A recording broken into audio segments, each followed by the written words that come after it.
নমস্কার প্রিয় দর্শক বন্ধুরা, আমি আপনাদের অ্যাডভাইসার ফ্রেন্ড অঙ্কন। সর্বপ্রথম অ্যাস্ট্রো অ্যাডভাইজার চ্যানেলে আপনাদেরকে জানাই স্বাগত।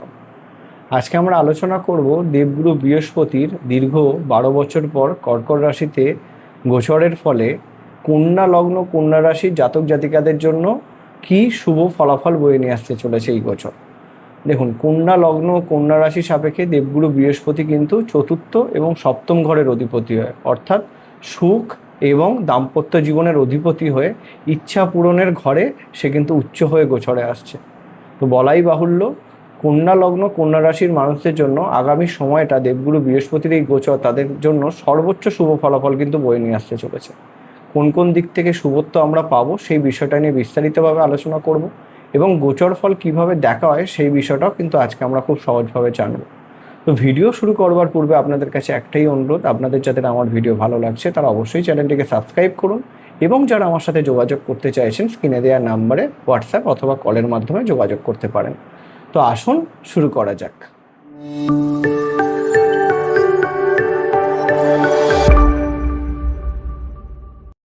তো দেবগুরু বৃহস্পতির কর্কট রাশিতে গোচর ফল, সেই হিসাবে কন্যা লগ্ন কন্যা রাশির জন্য সর্বোচ্চ শুভ সময় হিসাবে এই সময়টাকে আমরা বিবেচনা করতে পারি।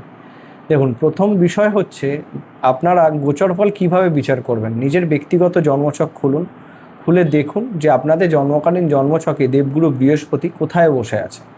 আপনার লগ্ন, যদি আপনাদের লগ্নটা কন্যা হয় তাহলে সর্বোচ্চ অ্যাকুরেটলি আপনাদের সাথে এই ফলাফলটা মিলবে। যদি রাশি হয় সেক্ষেত্রেও আপনারা দেখতে পারেন, কিন্তু যারা লগ্নটা জানেন তারা লগ্নটাকেই প্রাধান্য দিন। তো এই লগ্ন সাপেক্ষে বা রাশি সাপেক্ষে দেবগুরু বৃহস্পতি কেন্দ্র অথবা ত্রিকোণে বসে আছে কিনা অথবা শুভস্থানে বসে আছে কিনা সেই বিষয়টা আপনারা খুব সহজভাবে দেখুন। আচ্ছা, আমি আপনাদেরকে একদম পরিষ্কারভাবে স্ক্রিনে নিয়ে এসে বুঝিয়ে দিচ্ছি কোনটা কেন্দ্র ঘর কোনটা ত্রিকোণ ঘর, কীভাবে আপনারা এই বিষয়টাকে বুঝবেন। ঠিক আছে, তার জন্য আমাদেরকে কিন্তু স্ক্রিনে আসতে হবে। যদি প্রথমে আমরা স্ক্রিনে আসি, দেখুন প্রথম যে বিষয়টা, আপনাদের যদি কন্যা লগ্ন অথবা কন্যা রাশি হয় তাহলে দেবগুরু বৃহস্পতি কিন্তু চতুর্থ ঘর এবং সপ্তম ঘরের অধিপতি হয়। জন্মকালীন জন্মছকে যদি দেবগুরু বৃহস্পতি আপনাদের চতুর্থ স্থান অথবা সপ্তম স্থান অথবা আপনাদের ক্ষেত্রে যদি আমরা দেখি এখানে দশম স্থানে বসে থাকে অথবা জন্মকালীন জন্মছকে একাদশ স্থানে বসে থাকে এবং যদি আমরা দেখি নবম স্থানে বসে থাকে, সেক্ষেত্রে দেবগুরু বৃহস্পতির অবস্থান আপনাদের জন্য সর্বোচ্চ শুভ। পঞ্চমেও দেবগুরু বৃহস্পতি শুভ ফলাফল দিয়ে থাকে, কিন্তু মকর রাশিতে দেবগুরু বৃহস্পতি নীচ হয়ে যায়, সেক্ষেত্রে আমরা মকর রাশিটাকে নিলাম না। এই একটা অবস্থান। এবং আপনারা আপনাদের জন্মছক খুলে দেখুন আপনাদের বর্তমানে বৃহস্পতির দশা বা অন্তর্দশা চলছে কিনা। যদি চলে থাকে তাহলে আজকে আমাদের এই আলোচনাটা সর্বোচ্চ রূপে আপনাদের জন্য অ্যাকুরেট ফলাফল বা আপনাদের বুঝতে কিন্তু ভীষণভাবে সাহায্য করবে। তো প্রথম যে বিষয়টা আমরা দেখব যে এইখানে আমরা কন্যা লগ্ন সাপেক্ষে দেবগুরু বৃহস্পতি চতুর্থ এবং সপ্তম ঘরের অধিপতি একাদশ স্থানে গোচরে আসছে আগামী 2রা জুন থেকে আগামী 31শে অক্টোবর অবধি কিন্তু দেবগুরু বৃহস্পতি আপনাদের একাদশ স্থানেই গোচর করবে। তারপরে 1 নভেম্বর থেকে 12 ডিসেম্বর কিন্তু দেবগুরু বৃহস্পতি আপনাদের দ্বাদশ স্থান গোচরে চলে আসবে। সেটা কিছু অংশে আপনাদের জন্য নেগেটিভ ফলাফল বয়ে নিয়ে আসতে পারে। তো সেই বিষয়টা নিয়ে আমরা আলাদা রকমভাবে আলাদা ভিডিওর মাধ্যমে জানবো। ওই সময়টাতে আমরা আবার ভিডিও নিয়ে আসবো এবং তার পরবর্তীতে 13 ডিসেম্বর থেকে 11 মার্চ অবধি দেবগুরু বৃহস্পতি বক্রী হবে। বক্রী হয়ে সে কিন্তু মিথুন রাশিতে যাবে, আবার পুনরায় কিন্তু কর্কট রাশিতে এসে আপনাদেরকে উচ্চ ফলাফল দেবে। সেটাও কিন্তু থাকবে আগামী বছর অর্থাৎ 2027-এর 26শে জুন অবধি। তো আমরা এখন পার্টিকুলারলি বুঝবো হচ্ছে 2রা জুন থেকে 31শে অক্টোবর, আগামী 153 দিন। অনেকেই বলছে আগামী 1 বছর ভীষণ শুভ, কিন্তু আপনাদেরকে আমি জোর দিয়ে বলছি এই পার্টিকুলার সময়টা সব থেকে কিন্তু আপনাদের জন্য শুভ। এর মধ্যিখানেও একটা টুইস্ট আছে, সেটাও আমি আপনাদেরকে বলবো, কেননা এটাও আমি বলে রাখছি দেবগুরু বৃহস্পতি কিন্তু মধ্যিখানে অস্ত হবে। কোন সময়টাতে অস্ত হবে? আপনার 15ই জুলাই থেকে 15ই আগস্ট অবধি এই সময়টাতে কিন্তু দেবগুরু বৃহস্পতি সূর্যের সাথে ক্লোজ কনজাংশনের মাধ্যমে অস্ত হবে। সেই সময়টাতেও কিন্তু দেবগুরু বৃহস্পতির পূর্ণ পজিটিভ ফলাফল পাবেন না। তো সেই অনুযায়ী আমরা স্টেপ বাই স্টেপ বিষয়টাকে বুঝবো। দেখুন, খুব সহজভাবে যদি আমরা দেখি, যেহেতু একাদশ স্থানে দেবগুরু বৃহস্পতি গোচরে আসছে, দেবগুরু বৃহস্পতি কিন্তু আমরা যদি দেখি লাভ, ইচ্ছা পূরণ, বড় যোগাযোগ, বন্ধু মহল, সামাজিক সম্মান, আর্থিক উন্নতির ঘর হয়ে থাকে। তো এই সময়তে এই রকম সব রকম দিক থেকে আপনারা কিন্তু পজিটিভ একটা ইম্প্যাক্ট পাবেন। ইচ্ছা পূরণের জন্য খুব ভালো সময় হিসাবে বিবেচিত হবে। জীবনে বড় আটকে থাকা কাজ ধীরে ধীরে কিন্তু সফল হতে শুরু করবে এই পার্টিকুলার সময়টাতে।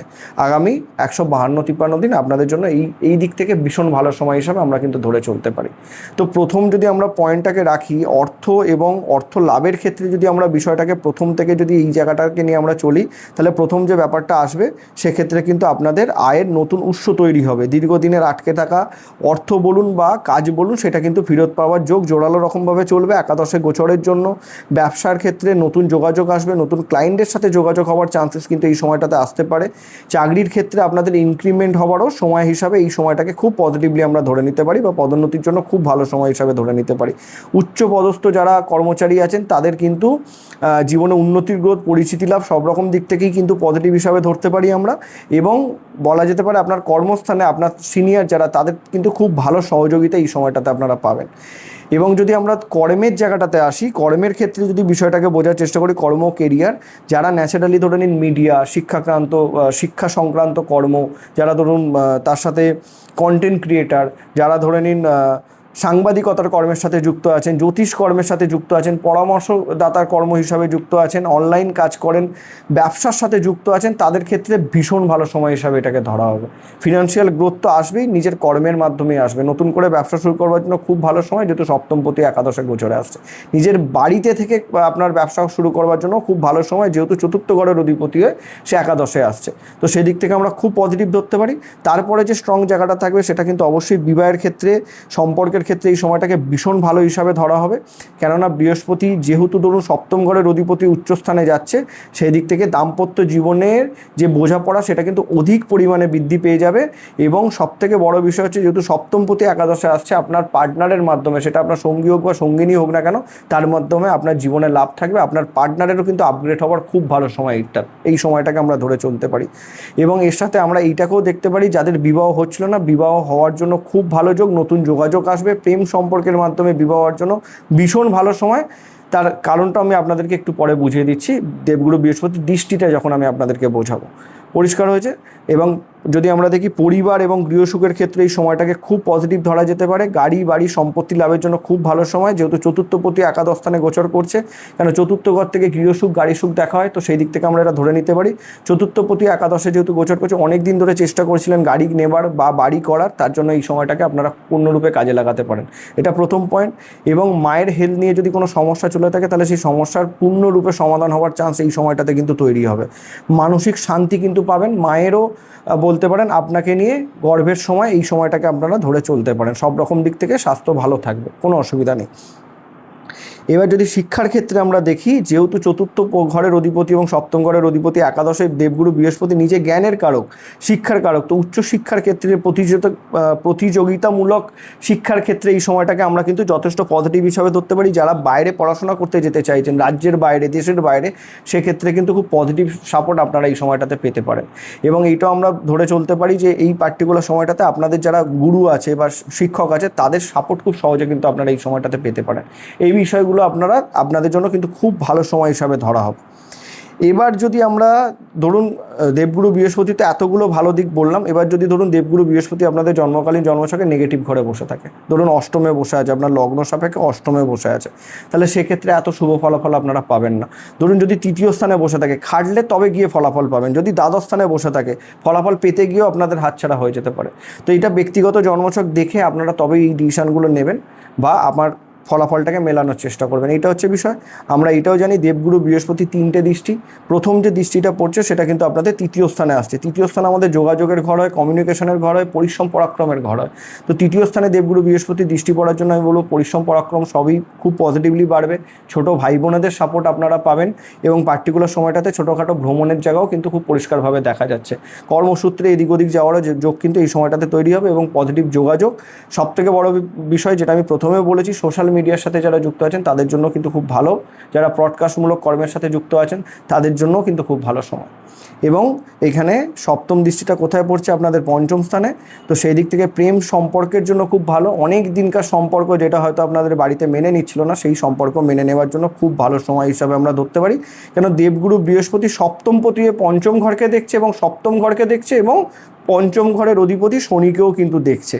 ভালো করে বুঝবেন, দৃষ্টিটা যে পঞ্চমে পড়ছে, এডুকেশনের জন্য ভালো, প্রেম সম্পর্কের জন্য ভালো, সন্তান লাভের জন্য ভালো। কিন্তু যাদের প্রেম সম্পর্কের ক্ষেত্রে বাধা চলছিল, যেহেতু দেবগুরু বৃহস্পতি পঞ্চমকে এবং সপ্তমকে একই কানেকশানে নিয়ে আসছে, প্লাস সপ্তম ঘরের অধিপতিকেও একই কানেকশানে নিয়ে আসছে, সেই দিক থেকে প্রেম সম্পর্ক যেটা আটকে ছিল সেটা কিন্তু আপনাদের সাকসেস হওয়ার 100% চান্স কিন্তু এই সময়টাতে আসতে চলেছে। এই বিষয়টা মাথায় নিয়ে চলুন, প্রচেষ্টা করুন, সব রকম দিক থেকে শুভ ফলাফল পাবেন। এটাই আমি আপনাদেরকে বলছিলাম। এবং সপ্তমে যেহেতু দৃষ্টি দিচ্ছে, আপনারা নতুন করে বিজনেস শুরু করতে পারেন, খুব ভালো সময় হিসাবে আমরা এটা ধরে নিতে পারি। বিবাহের জন্য ভীষণ ভালো সময়, এটা আপনাদেরকে পরিষ্কার করেই বলে দিলাম। শুধু মধ্যিখানের যে সময়টা, যেটা আমি বললাম আপনাদেরকে, জুলাইয়ের 15 থেকে আগস্টের 15 যে সময়টা, এই সময়টা একটু সাবধানতা অবলম্বন করবেন। ভীষণ কিছু ডিসিশন নিয়ে ফেলবেন না। শুভ সময় তো শুরু হয়ে যাবে, জুন থেকেই আপনারা দেখতে পাবেন, বা এখন থেকেই কিছু কম অনুভূতি আপনাদের মধ্যে চলে এসেছে। কিন্তু আমি এটা আপনাদেরকে জোর দিয়ে বলবো যে একদম ওই পার্টিকুলার সময়টাতে কোনো আবেগের বশে ডিসিশন নেবেন না। এর বাইরে যদি সাবধানতা অবলম্বন করতে হয়, আমি বলবো একটু খাওয়া দাওয়ার উপর নিয়ন্ত্রণ রেখে চলবেন। যাদের ধরে নিন আগে থেকে সুগার আছে বা লিভারের সমস্যা আছে, তারা একটু সাবধানতা অবলম্বন করে চলবেন। মিষ্টি খাওয়া থেকে একটু বিরত থাকতে হবে, এই বিষয়টা মেনটেন করতে পারলেই হবে। আদারওয়াইজ আমি সেরকম কোনো সমস্যা দেখছি না। তবে আবেগের বশে কোনো ডিসিশন নেবেন না, এটা আপনাদের জন্য নেগেটিভ হতে পারে। জন্মকালীন জন্মছকে যদি দেবগুরু বৃহস্পতি নেগেটিভ ঘরে বসে থাকে, তাহলে সেক্ষেত্রে অবশ্যই দেবগুরু বৃহস্পতির প্রণাম মন্ত্র আমি স্ক্রিনে দিয়ে দিচ্ছি। আপনারা রেগুলার 108 বার করে পাঠ করুন। আমি বলে দিয়েছি কোনটা নেগেটিভ ঘর আর কোনটা পজিটিভ ঘর। আর যদি পজিটিভ স্থানে বসে থাকে, তাহলে সেক্ষেত্রেও আপনারা পাঠ করতে পারেন, তার থেকে সর্বোচ্চ পজিটিভ ফলাফল নেওয়ার উদ্দেশ্য নিয়ে। মন্ত্রপাঠ এমন একটা রেমেডি, যেই রেমেডিতে কোনোদিনও কোনো নেগেটিভিটি আসে না, উল্টা পজিটিভই হয়। অতএব চোখ বুঝে আপনারা মন্ত্রপাঠ করতে পারেন। দেবগুরু বৃহস্পতির প্রণাম মন্ত্র ওম ব্রেং বৃহস্পতায় নমঃ আপনাদের জন্য ভীষণ শুভ ফলাফল বয়ে নিয়ে আসবে। এবং এই পার্টিকুলার সময়টাতে যাদের দেবগুরু বৃহস্পতি পজিটিভ স্থানে আছে, তাদের সম্পত্তি লাভ, সোনা দানা বা রূপো যা কিছু ধরুন আছে, যেটা গুরুত্বপূর্ণ বা ভ্যালুয়েবল মানে জিনিস, সেইগুলো কিন্তু লাভের জন্য খুব ভালো সময়, এটা আমরা এই হিসাবে ধরে নিতে পারি। তো কন্যা লগ্ন, কন্যা রাশির জন্য এই সময়টা যথেষ্ট ভালো। আপনারা পজিটিভলি কাজে লাগান। পরিবার গৃহসুখের জন্য খুব ভালো। গৃহতে কিন্তু নতুন করে আপগ্রেশন হওয়ার চান্সেস থাকতে পারে, বাড়িতে অনুষ্ঠান হতে পারে, কর্ম এবং কেরিয়ারেতে গ্রোথ আসবে, আর্থিক স্টেবিলিটির জন্য খুব ভালো সময়, বিবাহ এবং সম্পর্কের জন্য খুব ভালো সময়, এবং উচ্চশিক্ষার জন্য খুব ভালো সময় হিসাবে আমরা ধরে নিতে পারি। তো এই ছিল আজকে আমাদের কন্যা লগ্ন, কন্যা রাশি সাপেক্ষে দেবগুরুর কর্কট রাশিতে গোচর নিয়ে আলোচনা। দেখা হচ্ছে পরবর্তী ভিডিওতে। নমস্কার।